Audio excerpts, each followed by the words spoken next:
지난주 화요일에 한 자매님과 대화를 나누는 시간이 있었습니다. 이 자매님은 저를 오랫동안 기다리셨다가 저를 이렇게 만나시고 그리고 속에 있는 이야기를 해주셨습니다. 그 자매님이 저에게 하신 이야기를 좀 요약을 한다면은 첫째는 매우 외롭다라는 말씀을 하셨습니다. 우리 교회 나오신 지 3년 정도가 이제 돼가는데 그런데 이 교인들이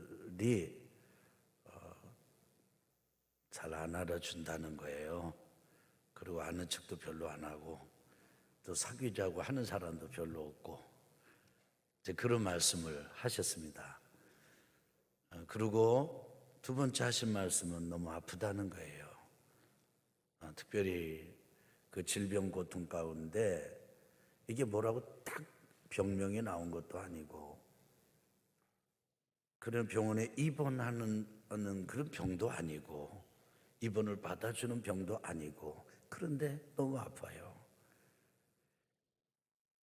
그런데 이런 속에 있는 이야기, 살면서 힘든 이야기를 털어놓을 사람이 없다는 거예요.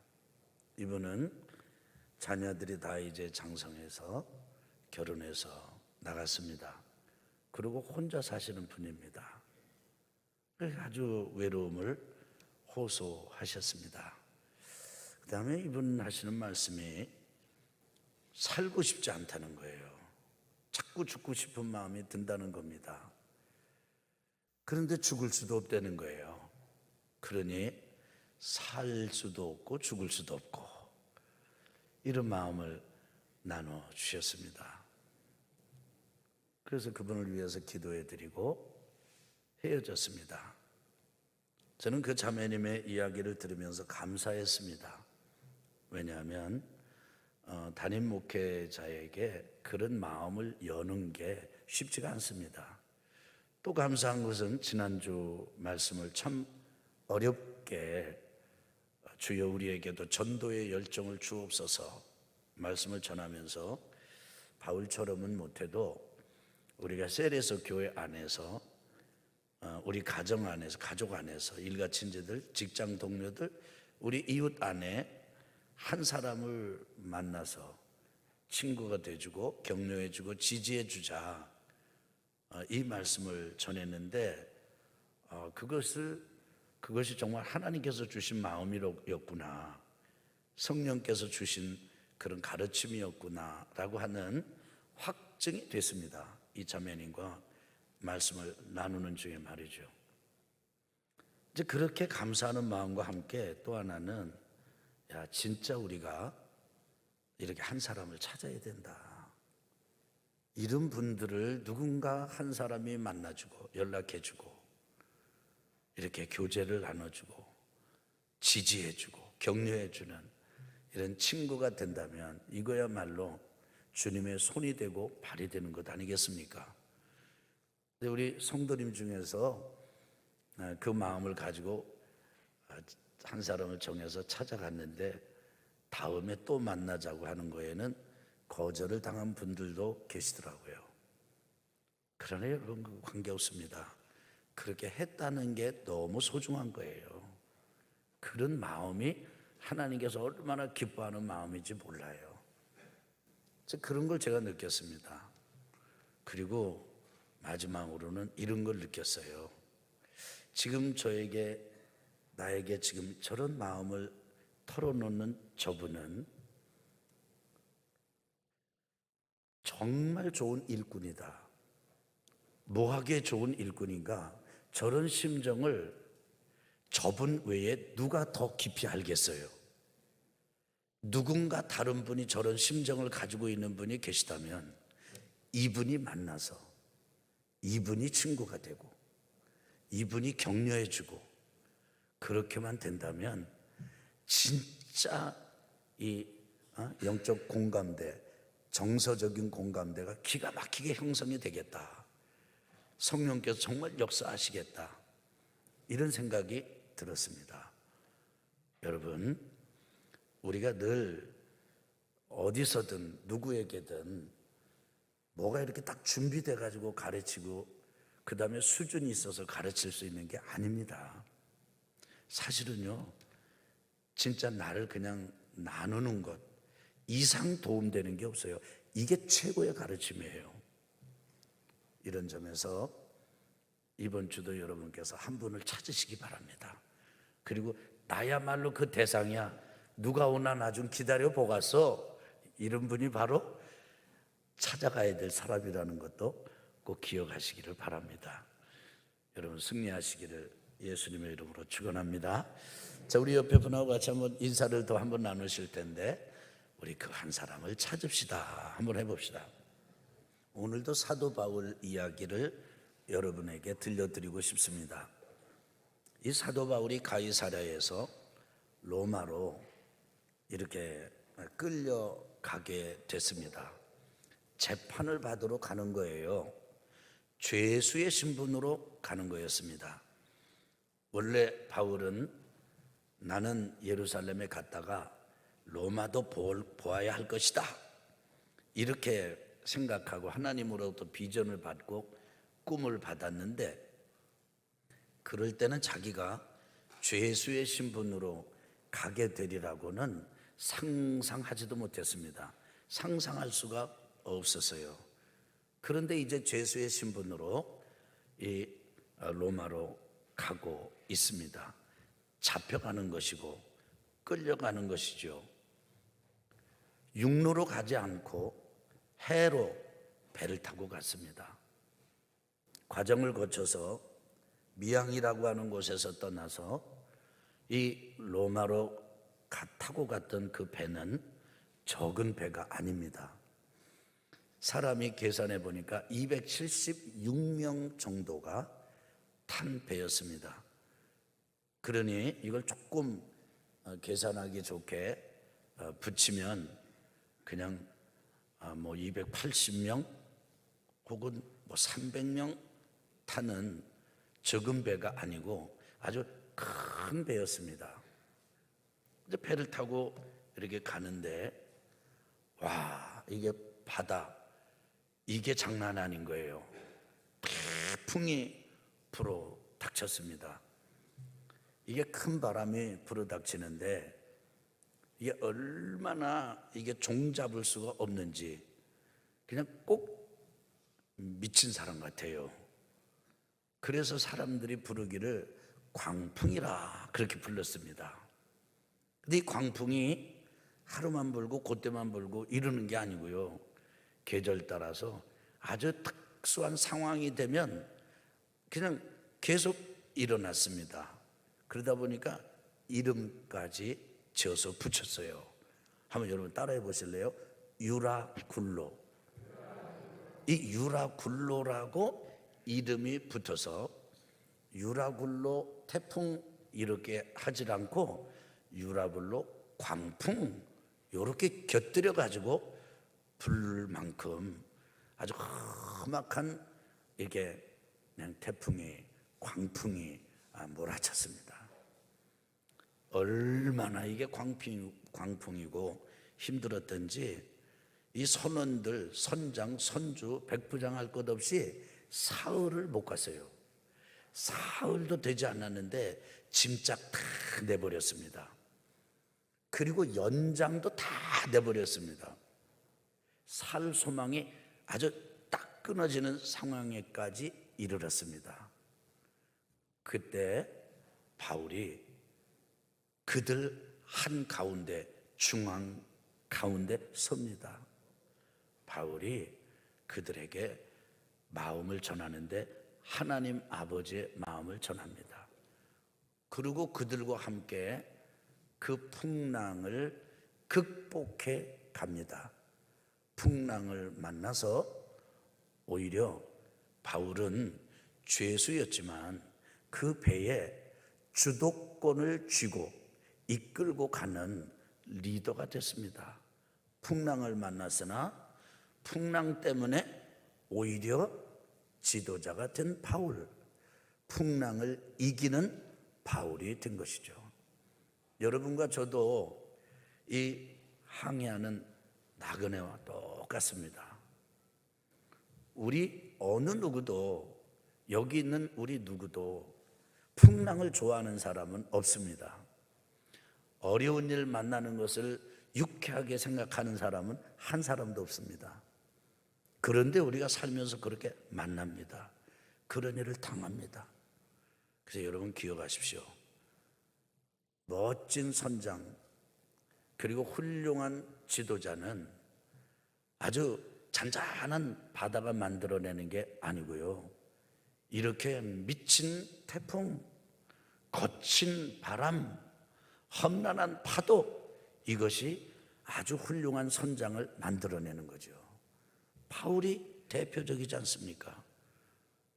이런 점에서 여러분과 제가 살면서 만나는 광풍 같은 인생의 풍파, 어려움, 이것에 맞닥뜨렸다 할지라도 바울처럼 이기고 승리하는 성도들이 되시기를 예수 그리스도 이름으로 축원합니다. 문제는 이제 여러분과 제가 어떻게 이걸 이길 건가, 어떻게 극복할 건가, 어떻게 뚫고 갈 건가, 이게 관건 아니겠습니까? 저는 오늘 이 지혜를 바울에게서 배우고자 합니다. 바울은 이걸 어떻게 이겼습니까? 보니까요, 첫째, 바울은요 마음의 중심을 잡았어요. 여러분, 제가 예수 그리스도 이름으로 축복합니다. 어떤 풍랑을 만나더라도 마음 중심을 꽉 잡으시기를 예수 그리스도 이름으로 축원합니다. 보세요, 이 알렉산드리아 배거든요. 이 배가 작은 배가 아니고 큰 배라고 그랬어요. 광풍을 만났다고 그랬습니다. 짐 다 버리고 연장 다 버렸다고 그랬어요. 이제 돛으로 바람 방향 잡고 이런 거 다 포기했습니다. 언제 뒤집어질지 모르는 배예요. 그러니까 평평한 배가 아닙니다. 그냥 지금 막 이리저리 널뛰듯이 하는 배입니다. 그 배 안에 널브러져 있는 사람들 한 복판에 바울이 섰다. 성경은 그렇게 말합니다. 그러니까 몸의 중심을 잡고 섰다는 거예요. 그 난장판인 그곳에서 어떻게 바울이 그렇게 두 발로 딱 딛고 서서 설 수 있었지요?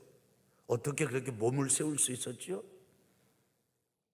그것은요, 바울의 마음의 중심이 잡혔기 때문이에요. 마음 중심을 꼭 잡으시기를 예수 그리스도 이름으로 축원합니다. 좀 이렇게 유치한 얘기를 좀 하더라도 여러분이 새겨 들으시기 바랍니다. 우리 자매님들은 자기보다 더 멋진 다른 남성들이 주변에서 얼씬얼씬 하더라도 마음 중심 잘 잡으셔야 돼요. 우리 형제님들도 자기 아내보다 훨씬 더 멋진 사람이 왔다 갔다 한다 하더라도 마음 중심 잘 잡으셔야 돼요. 요 마음 중심이 안 잡히면요, 발이 마음 중심, 이게 발이 흔들려요. 엉뚱한 데로 가요. 나는 여기야, 그런데 저쪽으로 가요. 기억하세요. 어떤 일을 만나도 어떤 상황 속에서도 마음 중심을 꼭 잡으시기를 예수 그리스도 이름으로 축원합니다. 그래서 마음이 무거워야 돼요. 아니, 기분 나쁘게 무거운 거 말고 중심을 잡는데 무거워야 돼요. 아멘. 두 번째는요, 바울이 보니까 가운데 딱 서가지고 이 이야기를 하는 거예요. 무슨 이야기를 하냐면 이렇게 말합니다. 거기서 나올 때 내 말 듣고 그렇게 급하게 서둘러서 출발하지 않았더라면, 바울이 말할 때 내 말을 듣지 않았다라고 하는 것, 그 배의 운항의 결정은 백부장이 주고 있었어요. 근데 이 백부장이 말해요, 바울의 말을 안 들어요. 왜 안 들을까요? 당연하죠. 죄수입니다. 아니, 지금 결정권이 백부장에게 있지 여기 바울 죄수에게 줄 수가 없지요. 그래서 말을 안 들은 거예요. 그래서 바울의 말 대신 누구 말을 더 들었느냐? 배 주인 선주 말을 더 듣고 선장의 말을 더 들었습니다. 그리고는 출발한 거예요. 이때 바울이 그들에게 이야기를 하는 겁니다. 잘못을, 문제의 원인을, 사태가 발생하게 된 뿌리를 드러내는 거예요. 원인을 밝혀내는 겁니다. 여러분, 이게 굉장히 중요합니다. 보세요. 여기 지금 사람들 다 지금 정신 못 차립니다. 이성을 잃었습니다. 풍랑 때문에. 방향 감각을 잃었습니다. 풍랑 때문에. 잘 들어보세요. 이 사람들이 뭐까지 잃었는지 아세요? 체력을 다 잃었어요. 의욕 다 상실했습니다. 그러니까 이것저것 따지지를 못해요. 무엇이 어떻게 잘못됐는지 상상을 못해요. 생각을 못합니다. 생각할 힘이 없는 거예요. 여러분, 생각은 힘이 있을 때 합니다.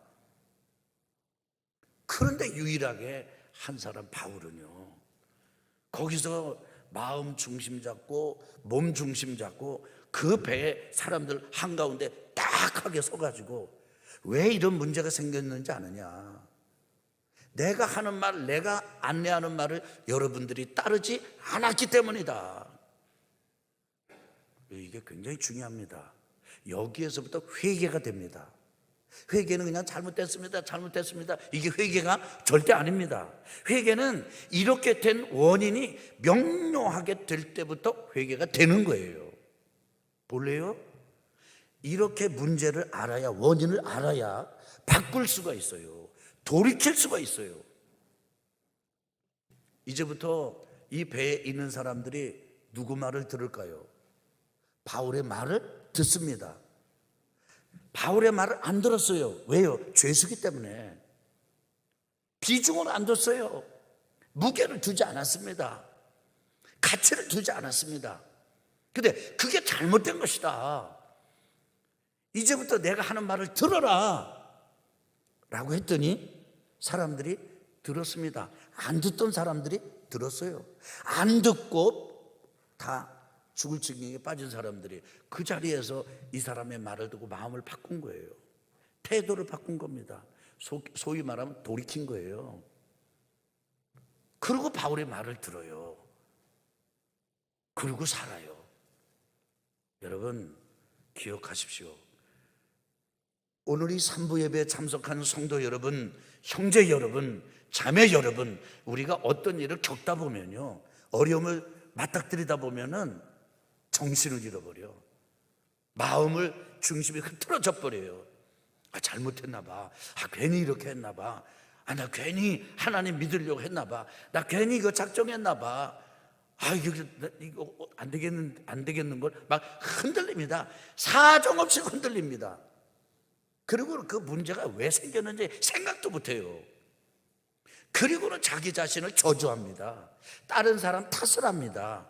세상을 공격합니다. 아니에요. 그때 이것이 왜 이렇게 되었는가? 냉철하게 따라합시다.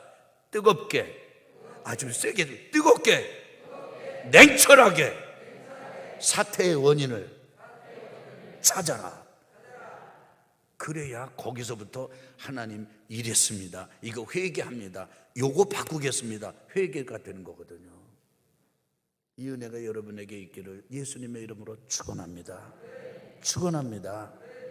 하나님 앞에서 무조건 어떻게 한다고 되는 게 아니에요. 하나님의 은혜를 받는 가장 첫 경우는요, 여러분과 제가 회개하는 거예요. 근데 회개는요, 힘이 있어야, 영적인 힘이 있어야 회개가 되는 거예요. 마음의 중심이 잡혀야지 회개가 되죠. 우리 아멘 합시다. 세 번째로는요, 여러분 한번 따라해봐요. 그래도 하나님을 신뢰했습니다. 아멘. 우리 어떤 사람이 있다고 봐요. 그래서 서로 이 사람 내가 좋게 여겨서 나 당신을 믿습니다. 이렇게 믿는다고 말했어요. 그리고 서로 믿고 지냈습니다. 근데 어느 날 와가지고 옆에 사람, 다른 사람이 오더니 요 사람 아주 나쁜 사람이라는 거예요. 요 사람 아주 거짓말쟁이라는 거예요. 그러면서 조심하세요. 이 사람 잘못하다가 큰 코 다칩니다. 이렇게 얘기를 하는 겁니다. 조금 전에 내가 뭐 한다고 그랬는데, 믿는다고 그랬는데, 괜찮다고 그랬는데, 좋다고 그랬는데, 보니까 지금 나쁜 사람이라는 거 옆에 와가지고 나쁜 사람이라고, 나쁜 사람이. 그러면요 일반적으로 대부분은요 그 사람들이라고 휩쓸려가지고 진짜 나쁜 놈이야, 정말 못, 이렇게 합니다. 그런데 그런 얘기를 들으면서도 들음에도 불구하고 참 이상해. 내가 분명히 믿을 만한 사람이 있고 좋은 사람이다 이렇게 했다가도요 누가 와서 나쁜 사람 막 이러면요, 아유 챙겨야지, 이 사람 뭔가 좀 이상한 사람인가 봐, 이렇게 생각이 들어 이게 생각이. 그러니까 다른 사람에 대해서 안 좋게 말하는 게 이렇게 정말 안 좋은 거예요. 근데 그럼에도 불구하고 나는 이런 이야기를 듣고 이런 미혹하는 말을 듣지만은, 그러나 나는 당신을 여전히 믿습니다. 요렇게 할 때는 따라합시다. 이것을 세게 좀 해봐요. 이것을 신뢰라고 한다. 우리가 하나님 믿습니다, 하나님 믿습니다 할 수 있어요. 그런데 하나님 믿었는데 풍랑 만난 거예요. 아니 바울 봐요. 하나님 믿고 하나님의 일을 하는데 2년 동안 옥살이였어요. 로마로 가는데 지금 말씀을 전하러 가는데 영광스러운 모습으로 가는 것도 아니고 지금 죄수의 모습으로 끌려가고 있어요. 거기다가 좀 풍랑 만났어요. 그러면 이때 어떻게 해야 됩니까? 아유 믿어봐야 소용없구만, 이렇게 될 가능성이 많죠. 그런데 이런 바울을 찾아왔어요. 하나님이 보내신 천사가 찾아왔어요. 그리고 바울 곁에 서가지고 얘기를 해주는 거예요. 바울아 두려워하지 마라, 안심해라. 너는 가서 로마에 가서도 내 말을, 하나님께서 보내서 말씀하시기를 내 말을 전해야 된다, 이렇게 말씀하신다. 여기 배는 고장이 나서 배는 다 잃어버리게 되겠지만 사람은 절대 죽지 않는다, 이렇게 얘기할 때 지금 무슨 말씀하시는 겁니까? 이렇게 할 수 있죠. 그런데 그것을 따라합시다. 따라합시다. 나는 하나님께서 내게 말씀하신 그대로 되리라고 믿습니다. 여기에서 믿음은요 신뢰예요. 하나님을 신뢰하는, 하나님을 믿어야 되지만 신뢰해야 합니다. 그래야 우리가 험한 풍랑을 이깁니다. 아멘. 우리 사람끼리도 그렇고요, 성도들끼리도 그래요. 그래서 마음 중심을 잡을 줄 알아야 돼. 상황은 큰 배에 까불듯이 바닷물이 태풍이 그냥 뒤집어 놓으려고 하지만은 그때도 마음 중심 딱 잡고 이 일이 왜 이렇게 됐는가 원인을 찾아내고, 그리고는 그것을 회개하며 그래도 하나님이 주시는 말씀을 믿음과 신뢰로 감당하고 받아들일 때 여러분 그때 시험을 이길 수가 있습니다. 경건하게 살고자 하는 자는 핍박을 받으리라. 바울이 디모데에게 가르쳐준 말씀이에요. 믿음의 아들 디모데한테, 디모데야 너 살다 보면은 기가 막힌 일을 겪게 될 거다. 이상하게 내가 경건하게 살고자 하면 핍박을 많이 받게 될 거야. 이게 얼마나 이게 참 안 맞는 상황입니까? 그럴 때 기억해라. 경건하게 살고자 하면 핍박을 받을 수 있다는 사실을. 여러분 불시험 오는 것을 절대 이상하게 여기지 마라. 사도 베드로가 초대교회 성도들한테 가르쳐준 말씀입니다. 그래요. 불시험은 있는 거예요. 풍랑은 있는 거예요. 문제는 있는 거예요. 문제는 여러분과 제가 그걸 뚫고 가는가 아니면 거기서 무너져 내리는가, 여기에 달려 있어요. 축복합니다. 마음 중심을 잡으십시오. 축복합니다. 사태의 원인을 찾으십시오. 회개하면서 축복합니다. 그래도 하나님을 신뢰하십시오. 하나님께서 여러분과 저를 반드시 일으키실 것입니다. 이런 절대 희망의 사람이 되기를 예수님의 이름으로 축원합니다.